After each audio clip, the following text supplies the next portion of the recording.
and proud I am to call you my wife. I never imagined when I sent that message twice, starting 5 years ago, that I would be lucky enough to spend the rest of my life with you. You're the most generous, funny, spontaneous and beautiful person in the world, and I love you with all my heart. I cannot wait to celebrate with all our friends and family again, and I know it'll be perfect. Brackets. What does it say? Do you... Oh my god, I can't even read this name, I need your help! Do you something at the... Do you like the peacock reference? Love you always, your husband, Phil. Aww, that's so sweet. Just a bit teary, but we're okay.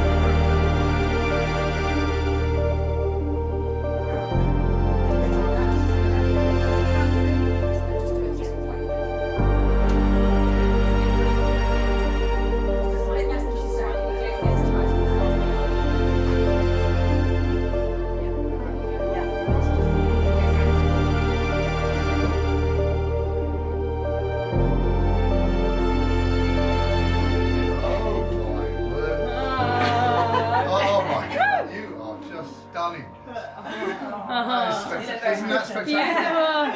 Jesus, that is absolutely amazing, darling. I'm so fantastic.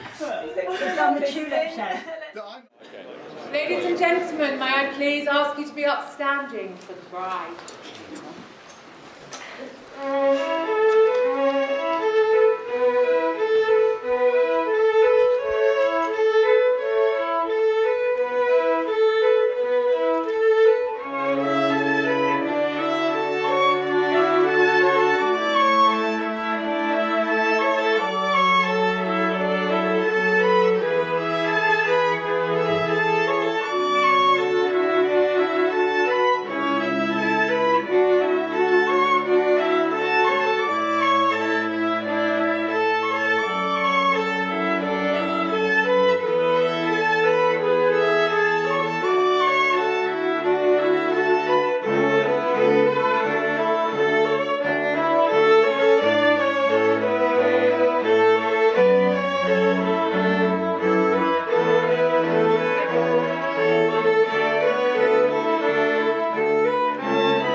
I'll Be There For You by Louise Cudden. I'll be there, my darling, through thick and through thin, when your mind's in a mess and your head's in a spin, when your plane's been delayed and you've missed the last train, when your life is just threatening to drive you insane, when your thrilling whodunit lost its last page, when somebody tells you you're looking your age, when your coffee's too cool and your wine's too warm, when the forecast said fine, but you're out in a storm, when your quick break hotel turns into a slum and your holiday photos show only your thumb, when you park for 5 minutes in a residence bay and return to discover you've been towed away, when the jeans that you bought in hope or in haste just stick to your hips and don't reach round your waist, when the food you most like brings you out in red rashes, when as soon as you boot up, the bloody thing crashes. So my darling, my sweetheart, my dear, when you break a rule, when you act the fool, when you've got the flu, when you're in a stew, when you're last in the queue, don't feel blue, because I'm telling you, I'll be there.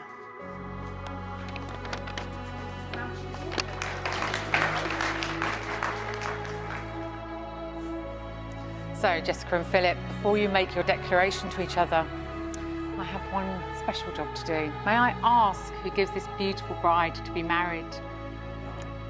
Who'd like to shake hands and do it all properly?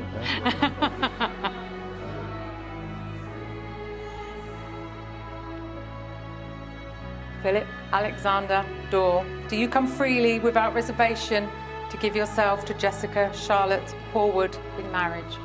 I do. Thank you.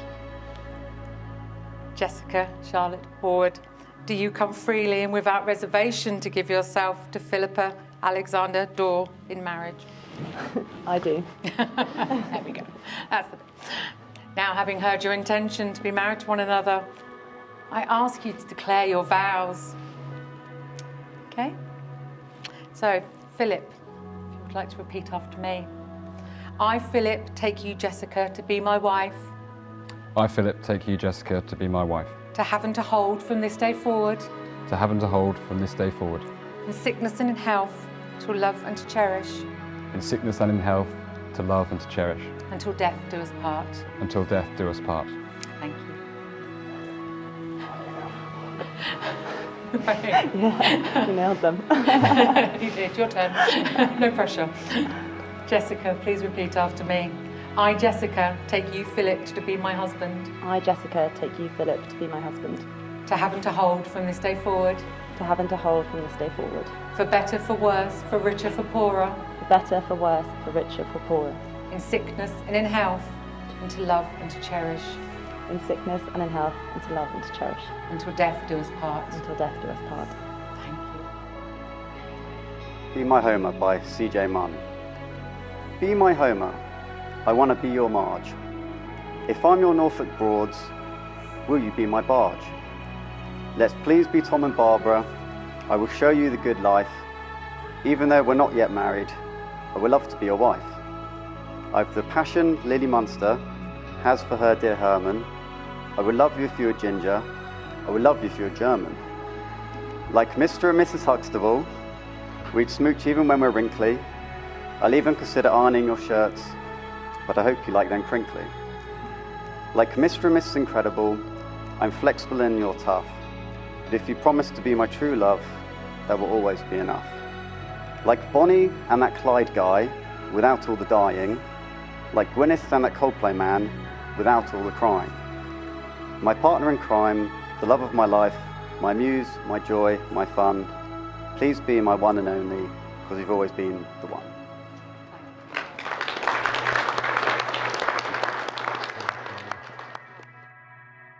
May I ask, I understand we've had two best men, but may I ask Chris to come up and do the rings, please? Thank you. Your special job today. You'd like to pass the rings? sorry. You can stand there and hold Thanks. them.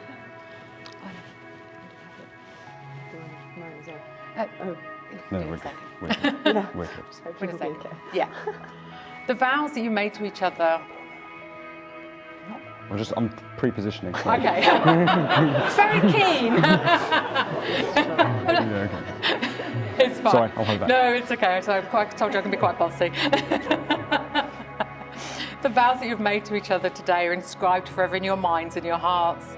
And the rings that you're about to exchange to each other are a beautiful symbol of those vows. And a ring is created in a perfect circle, and it has no beginning and it has no end. And it signifies your love for one another that will remain forever. So wear it on your hand as a constant reminder of the vows that you make today. Now, if you'd like to place the ring. Nailed it. Do the vows. Also, what was something to say then? Jessica, I give you this ring Jessica, I give you this ring as a token of my love and devotion to you. as a token of my love and devotion to you. I pledge all that I am I pledge all that I am and all that I ever will be. and all that I ever will be. Thank you. We have the... If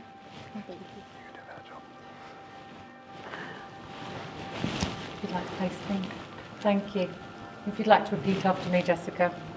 Philip, I give you this ring Philip, I give you this ring as a token of my love and devotion. as a token of my love and devotion. I pledge all that I am I pledge all that I am and all that I ever will be. and all that I ever will be. Thank you. It's hot today. Seamless. That was perfect. Now, ladies and gentlemen, I have a very special thing to say. It is with true happiness and joy that I now pronounce you as husband and wife, and you may kiss your beautiful bride.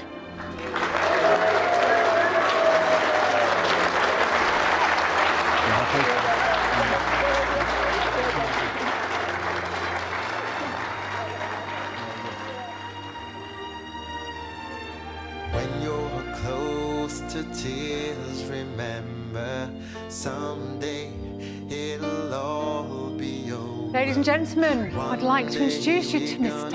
and Mrs. Dorr.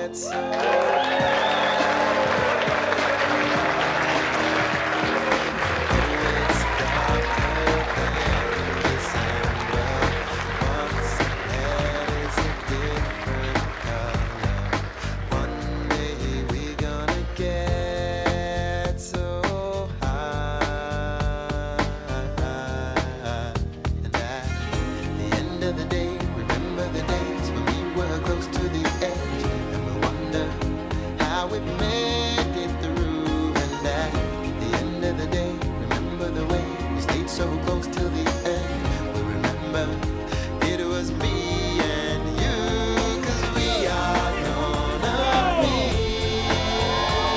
forever, you and me. You will always keep me flying high in the sky. Love, don't you think it's time you started what we always wanted? One day we're gonna get so high, 'cause even the impossible is easy when we got each other. One day we're gonna get so high. The end of the day, remember the days when we were close to the end, and we wonder how we made it through. And at the end of the day, remember the way we stayed so close till the end. We remember it was me and you, 'cause we are gonna be forever, you and me. You will always keep me flying high in the sky. Oh, love,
Ladies and gentlemen, would you please stand?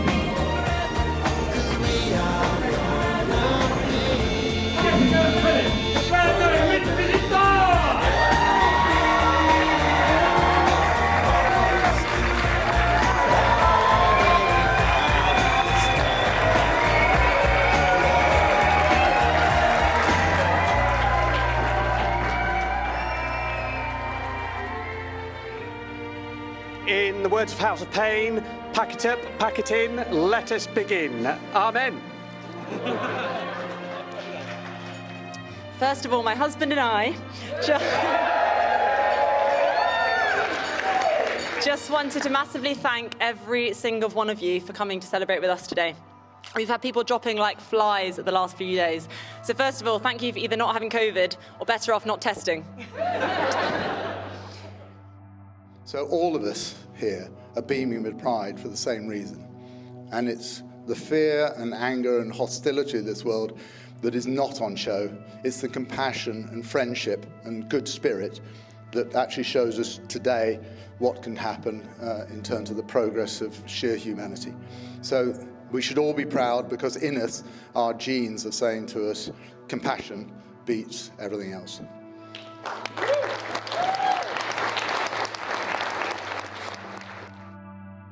What are you doing? Anyway, why is this not your phone?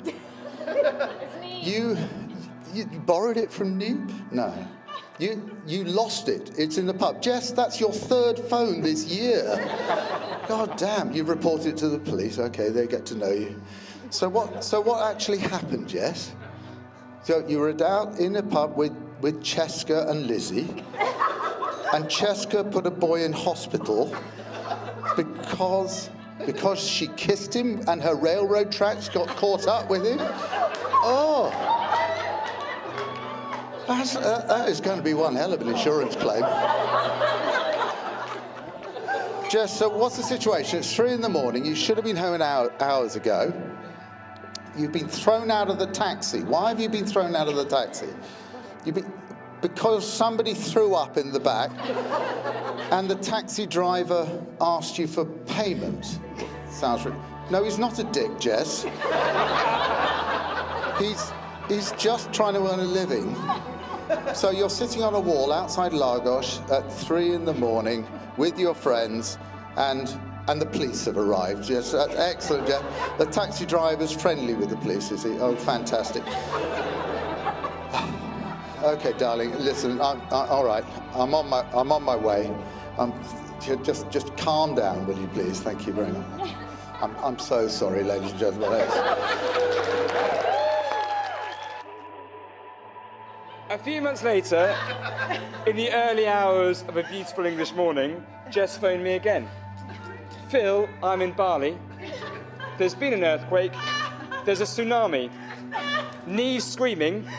Don't worry, we grabbed the champagne and ran. The phone hung up. I didn't hear from her for another 2 days. You'll realise why there is a direct correlation with my increasing size and forehead and having gone out with Jess.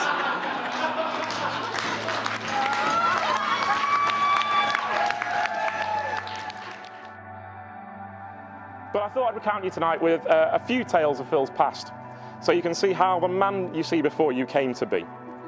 Now, in any relationship, there is what's said to be a reacher and a settler. However, I think we all know that Phil is reaching so high now that his arms are starting to hurt.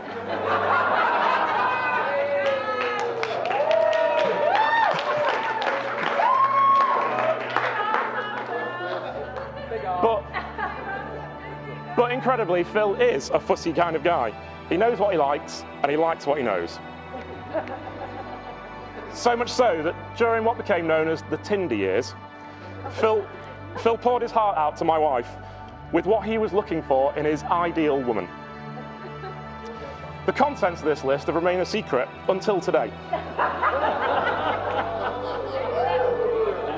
But I think now is the time that it's safe to reveal, and you can decide for yourselves. So, and I quote, must be slim, intelligent, great smile, good conversation, /chat/banter. Someone I find attractive. And there's more. But these ones are only desirable, I should say. So desirable, tall, brackets 5'8" to 6'1". Good job.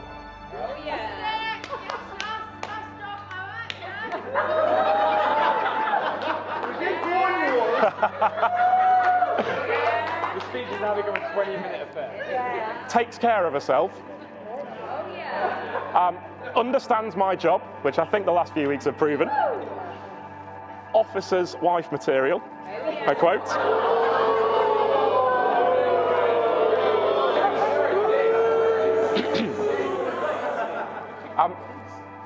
Doesn't mind travelling. Good kisser. And then from with a couple of flags. So the United Kingdom, New Zealand, Denmark, Iceland, Australia, Norway, South Africa, the United States of America, Canada, and the Netherlands. And finally, the must not be's.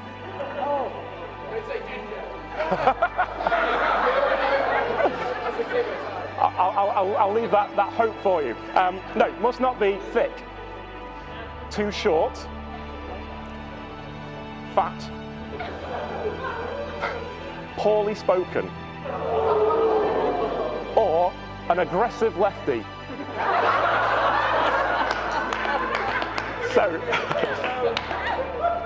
So I'll let you be the judge, but I think that Jess has matched the wish list.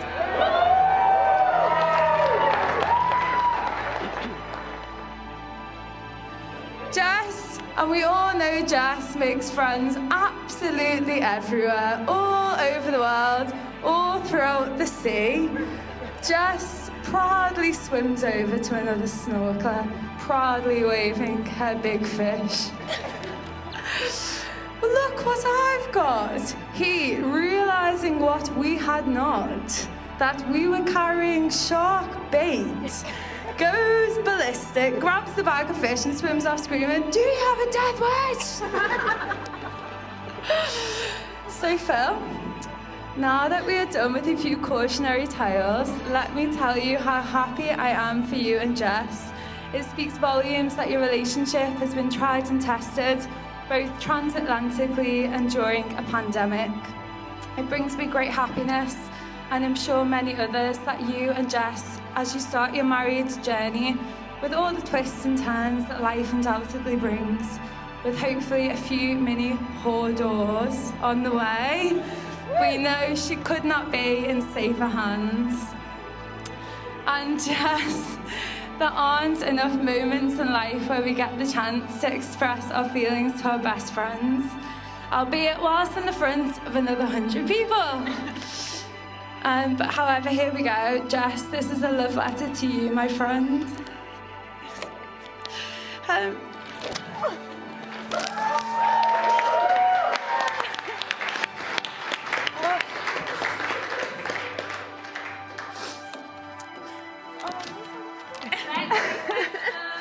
Okay, Jess, you said I must speak today as women aren't wallflowers, and how true that is of you. Although undoubtedly beautiful, especially today, you are vibrant, clever, charismatic, with a bright energy that lights up the room. You're wild and free, the life and soul of everywhere you go, and I'm so lucky to have you as my friend, and have your sunshine shine on me. You are a great friend to so many of us here today, and I am sure they would echo these sentiments. I love you dearly, and I must say it has truly been an honour to be your maid of honour.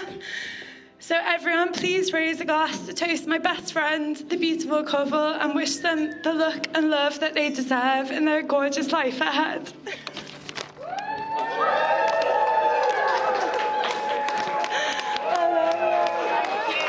Are you guys gonna cry?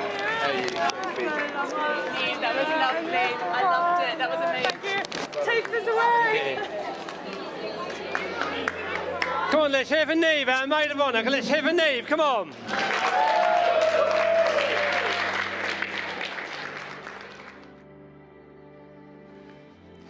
However, on a more serious note, I cannot have asked for a better friend to have had over the past 16 years. You've always been at the end of the phone whenever I've needed cheering up, and you know that I'll return the favour for you anytime. I can't think of a more honourable, decent man with a fun-loving side who can always find the good in every situation.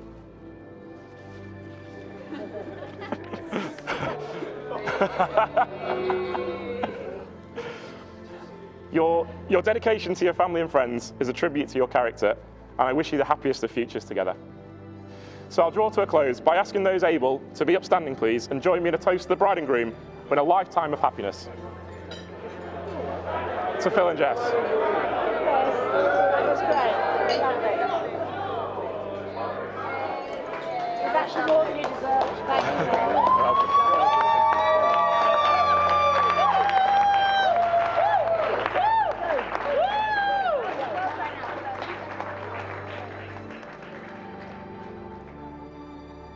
So to round off, this morning I received a lovely card from Phil as a token of appreciation for this wedding, and very, very gratefully received. Harlequins cufflinks, which are, of course, the team he now supports. It's the only reason I agreed to let him marry my daughter, you realise it. And the card was appropriately entitled, a picture of rugby players on the front. It was appropriately entitled Passing the Ball. And I thought to myself, actually, that's not a bad little parallel here as to what's basically going on in a wedding. So there was a set piece, which is basically the family, and the set piece is over. The ball's now passed out to the backs now to try and complete a try. It's not a very good parallel, I know. And of course, Phil's been standing in an offside position for at least 5 years. But nonetheless, I like the comparison because one or two of you got that. Because rugby for me is a nice little encapsulation of some of the great things in the world. It's about compassion, it's about teamwork in particular. And if marriage isn't an ultimate example of what great teamwork should be, then I don't know what is. So it's a marriage of rugby, it's welcoming Phil into the Harlequins family as well as the Horwood family, and congratulating Jess on just absolutely looking stunning and being absolutely gorgeous today. So I would like now to finally conclude. You're saying, thank God, is he going to get his phone up again? No, I'm not. I'm going to pick up my wine glass because I'd like you all now to join with me in a toast to the bride and groom. So please be upstanding, charge your wine glasses. The toast is Phil and Jess. Phil and Jess.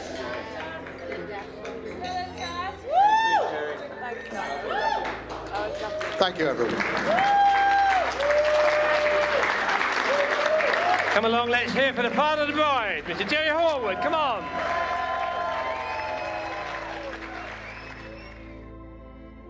I would like to say a few words about my darling husband. In the lead up to your wedding day, most brides worry about the weather, if the suppliers will show up on time, last-minute cancellations, and emergency seating plan changes. These stresses paled into comparison to my real fear, which was, is my husband going to be there, or is he going to be having a dust-up with the Russians? Fortunately for us, Phil is present today. Unfortunately for him, I know exactly which one he'd be preferring to do. Come on. Nonetheless, I'm sure he's absolutely thrilled to be married today. Which takes me on to Phil's constant reminder that I'm never really his favourite lady, but a close second to the Queen. I guess that's just military wife life, and I'm in good company here tonight. For those of you I haven't told, Phil and I met exactly 5 years ago today. Nicola touched on it in the ceremony, but yes, it was a dating app. But what she didn't mention was that Phil actually lied about his location on that app. He set his location to London, but he was actually just outside in Anglesey, North Wales. He did, however, promise he'd be moving to London in a couple of years, a year or two. Another tiny white lie. And to make things slightly more complicated, I then moved to Australia with my maid of honour, Neve. On Phil's first visit out over Christmas, it was over 40 degrees. So he bought himself a wife-beater vest and burnt to a crisp. Very different from the chilly winds of the Scottish Highlands where he was actually posted. I wanted to finish by telling you all a few things I've learned about Phil during the last 5 years. I may get a little soppy, so I apologise to the stiff, upper-lipped, hardened officers in the room.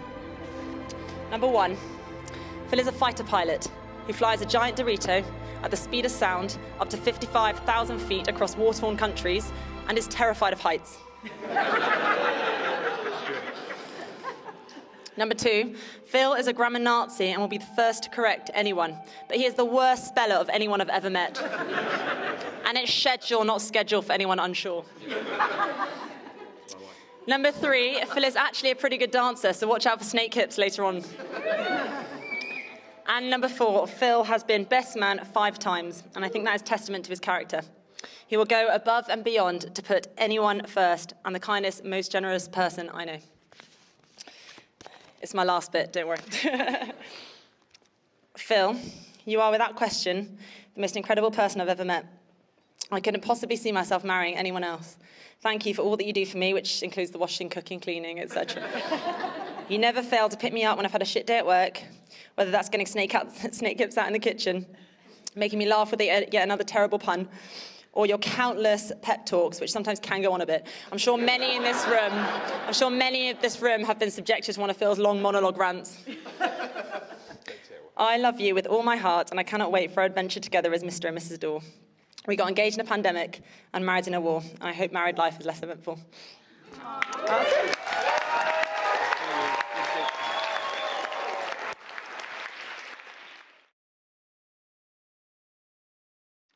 You'll notice that in our wedding vows today, we didn't have to love and obey. This is not due to some kind of huge moral standpoint, but in reality, what is the point?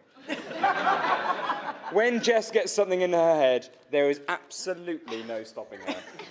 Whether this be travelling to Australia for a year, within 6 months of us getting together, conquering her fears of skiing off-piste, or that thinking that landing from a cross-Atlantic flight to walk straight into a 12-hour night shift is a good idea, thank you NHS, there was absolutely no talking her around. This, however, does come with some consequences. Despite my advice, while skiing, Jess insisted on gorging herself on oysters in the Alps, a place that you will know is not renowned for its seafood. I skied on my own for 2 days after that. Another word I would not attribute to Jess is organised. Recently, she admitted to me that she'd only used our washing machine twice since we moved into our house in August. She often informs me that she's made the bed, like this is an accomplishment for a 30-year-old woman. And I'm certain, absolutely certain, she has no idea that our kitchen has a dishwasher.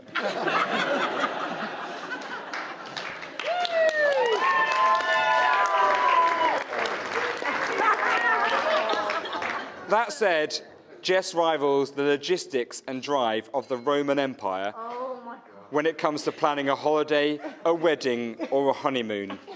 She will work a laptop, a phone, an iPad, and probably another phone if there is a holiday to be had. If there is a holiday to be had, Jess will find it. She has been instrumental in organising today, has put in hundreds of hours of hard work and effort into making today happen, all the time while she's been working 12 to 14-hour shifts in intensive care. It is incredible how much work you've done to make today happen.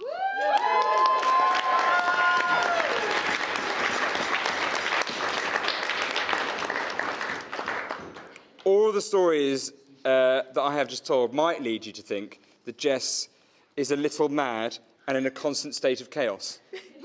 Well, this is the case. But she is by far the most caring, passionate, empathetic and spontaneous person I've ever met. She works incredibly hard to look after people on a daily basis, and she never flinches in a crisis. Much to her annoyance, on more than one occasion, I have pointed out to her a person who needs her help, only for her to wade into a crowd of people who are scared, surrounding someone prostrate on the floor, for her to stand over the top of them and say, "There's nothing wrong with her, get her water, she's been a drama queen." However, other times, Jess has gone in and they've actually been quite ill. And I stand on the sideline going, it's It's my missus. She's a doctor, and then someone asks if she's a nurse, and it all gets a bit weird.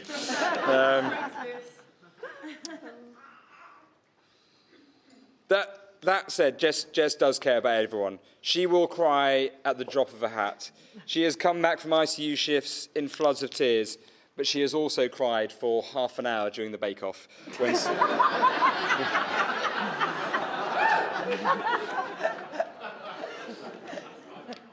Jess, you are by far the greatest thing to ever happen to me.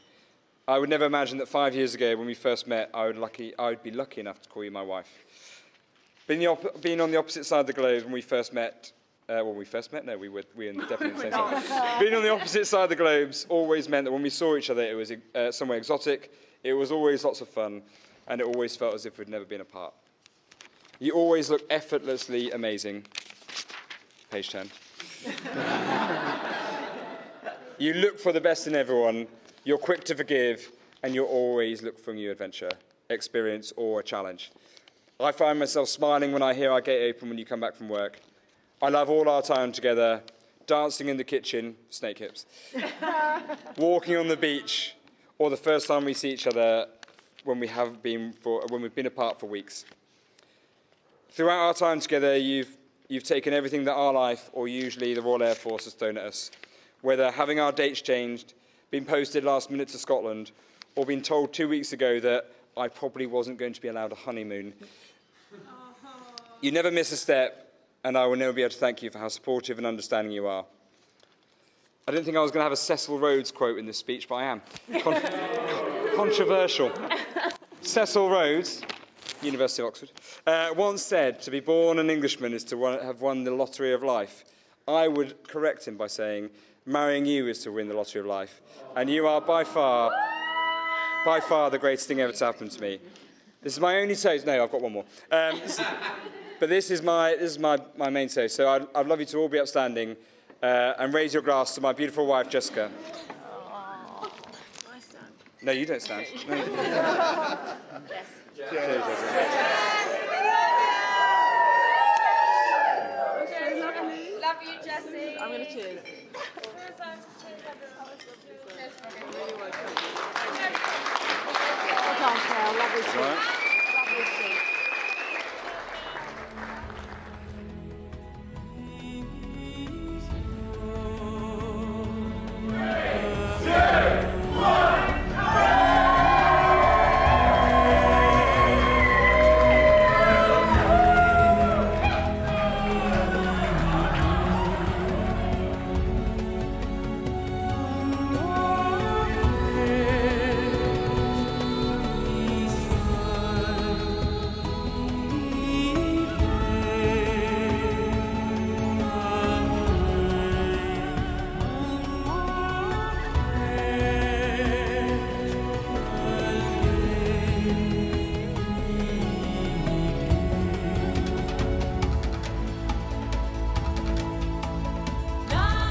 Creatures of my dreams,